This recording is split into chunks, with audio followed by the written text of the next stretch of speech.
Good morning, and a warm welcome to your show, Sunny Morning San Francisco. I'm your host, Melissa, and it's Friday, September 26th. You'll be interested to know, 120 years ago, today in 1905, Albert Einstein published his third Annus Mirabilis paper, introducing the special theory of relativity, a revolutionary discovery that transformed our understanding of space, time, and the relationship between energy and matter, celebrating human intellect and scientific progress. This momentous achievement, by challenging classical notions and inspiring generations of physicists, stands as a beacon of human ingenuity and curiosity, reminding us of our capacity to unlock the universe's deepest secrets. So now you know. And now, it's time for the Surf Report. Friday at Ocean Beach. This morning it's looking clean with waves around 4 to 6 plus feet. Conditions stay clean until about noon when they shift to fair as the wind picks up slightly. Expect the wind to remain onshore and increase to 11 miles per hour by late afternoon, creating choppy conditions. Best time to ride is at 8 a.m. with a 3-foot low tide when the west-northwest swell is 6 feet at 10 seconds and the sideshore wind is 1 mile per hour. The first low tide on Friday will be 3 feet at 8 a.m., followed by a 5.5-foot high tide just before 2:30. The nearshore buoy in San Francisco Bar reads 63 degrees for the water temperature. Conditions start off choppy with waves at 4 to 6 feet on Saturday, as winds shift to southwest around 10 to 17 miles per hour. Sunday maintains similar size at 5 to 7 feet, but remains choppy with southwest winds, offering steady conditions throughout the day.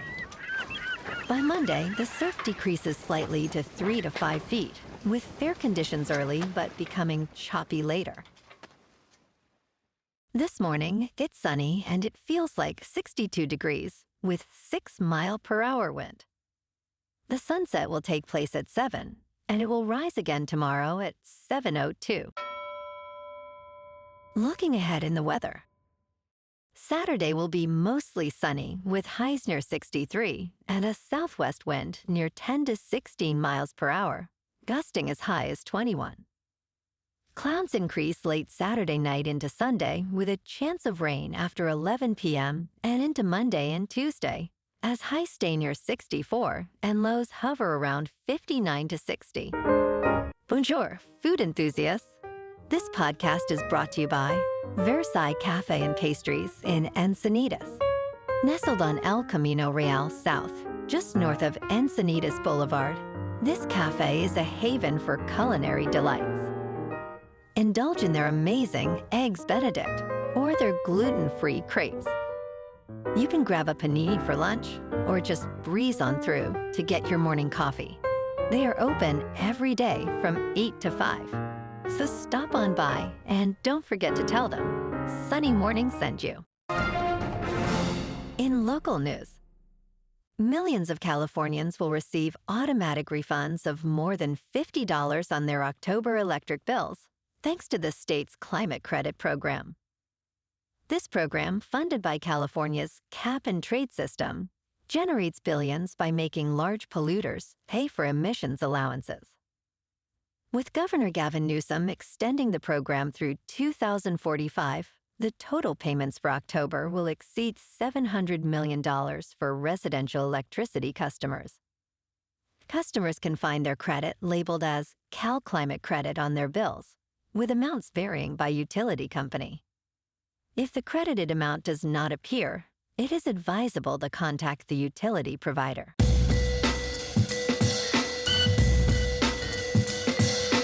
Now on to sports.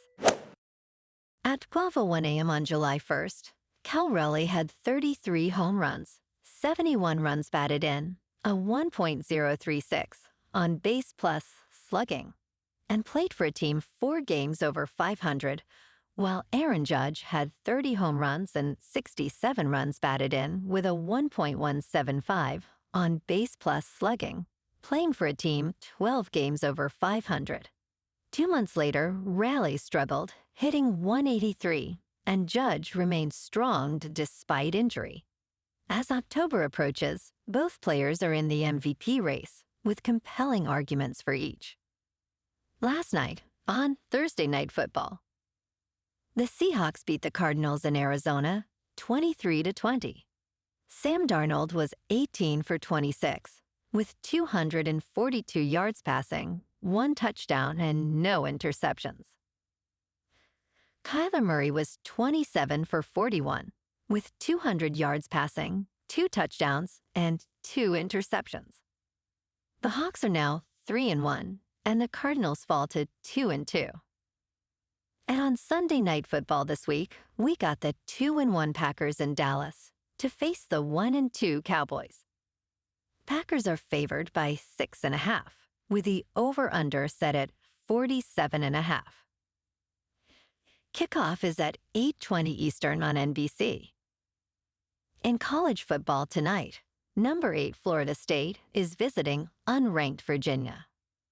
And on Saturday, a couple big games. Number 6 Oregon visiting number 3 Penn State at 7:30 Eastern on NBC, and number 17 Alabama visiting number 5 Georgia at 7:30 Eastern on ABC. In local sports, the Giants were off last night, but tonight they are back in action at Oracle Park in San Francisco for Game 1 of a 3-game series against the Rockies. Justin Verlander, with a 3-11 record and a 3.88 earned run average, faces Kyle Freeland, who is 5-16 with a 5 earned run average. First pitch is at 7:15 with a temperature near 60 degrees and clear skies expected. On to the NFL. This week, we've had our 3-0 Niners at home facing the 2-1 Jaguars. The 49ers are favored by 3.5, with the over-under set at 46.5. Kickoff is at 1:05 on Fox. It looks like Purdy might be back at QB on Sunday. In top news, Gen Z is reviving a boring job that millennials and baby boomers abandoned, and it is helping them land 6-figure careers straight out of college. As millions of baby boomer accountants prepare for retirement, the industry faces a talent shortage crisis. Gen Z is realizing this 6-figure career opportunity by assisting individuals with tax filing for free.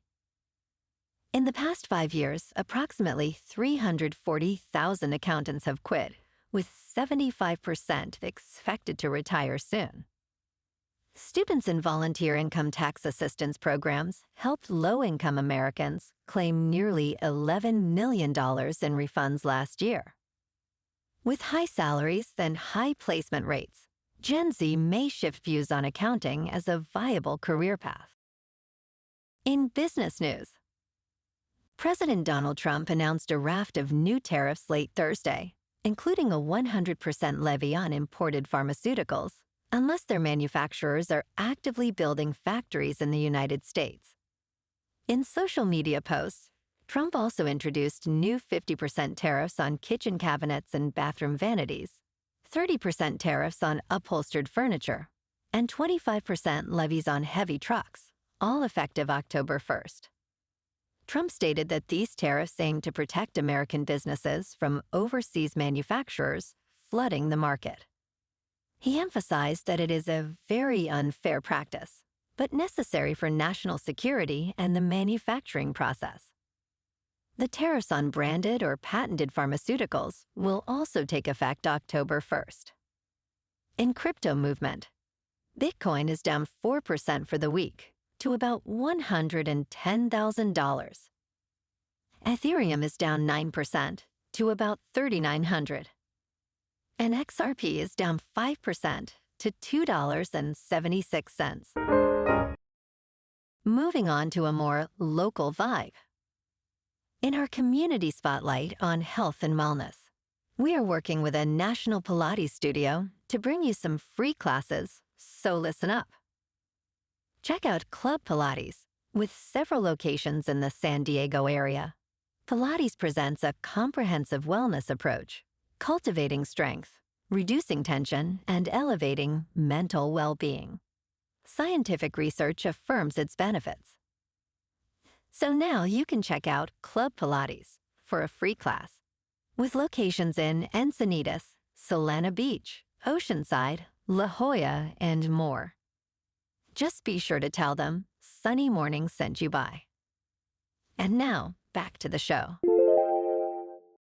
Let's talk tech. Apple's Liquid Glass is being hailed as the next decade's user experience, but experts caution it may leave users behind.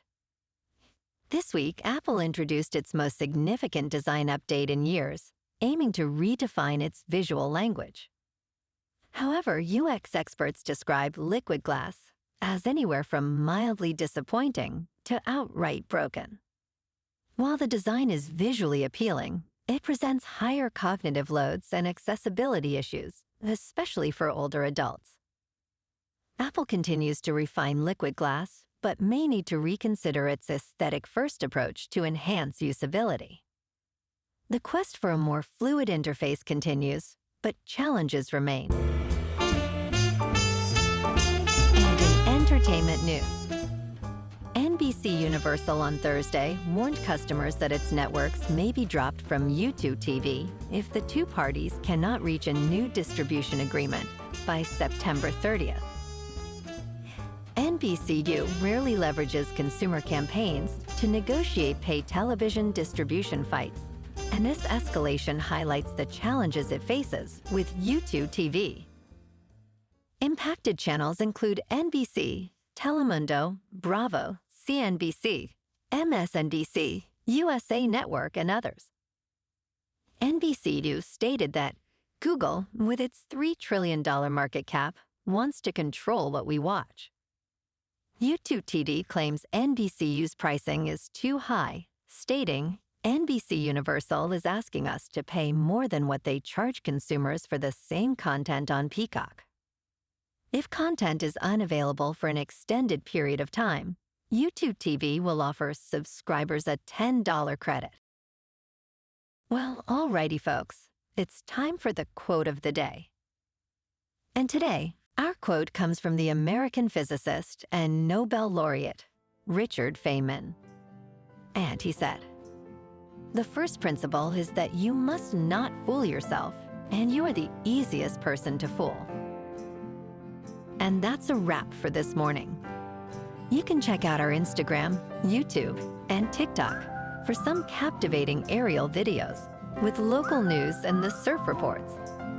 Have an amazing day, my good friends. We'll see you tomorrow with another episode of Sunny Morning San Francisco.